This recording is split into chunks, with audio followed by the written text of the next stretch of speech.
There's a very interesting scene toward the end of this week's Parsha. Two people, Eldad and Medad, unexpectedly become prophets. And so they start prophesizing because that's what prophets do.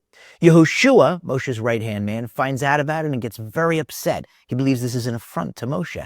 And so he goes running to Moshe and says, "My master, you should put them in jail." And Moshe responds, perhaps with a smile on his face, "If only all of the Jewish people were prophets," teaching us an incredibly important lesson.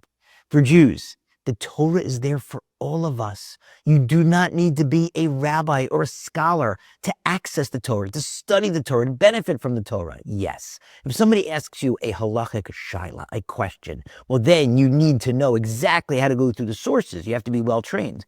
But just to study the Torah, that's there for anyone. And think about who it is that's teaching us this lesson. Moshe, perhaps the least likely person to become the scholar that he became. Moshe Rabbeinu, Moshe, our rabbi. You'll say, well, why is it surprising? His father Aaron was a leader of the Jewish people. His brother Aaron was the leader of the Jewish people before he took over for him. Right, but think about it. Moshe was not raised by his father. Moshe was raised in Pharaoh's palace by Pharaoh's daughter. He didn't have the same upbringing that his father and his brother did. And then at the age of 20, he's the palace overseer, presumably steeped in Egyptian ritual and culture.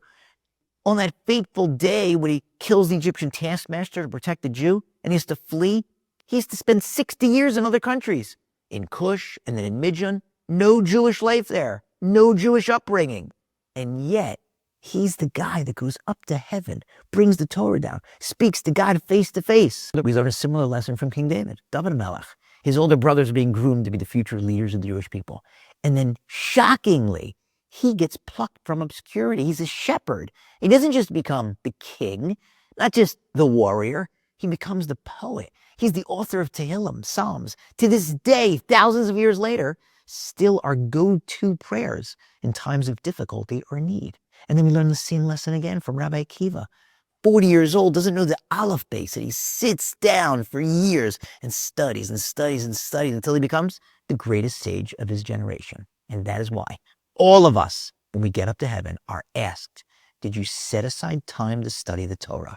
We're not asked, did you master the Torah? That's not a fair question. What if I'm not a rabbi? How could you expect me to master it?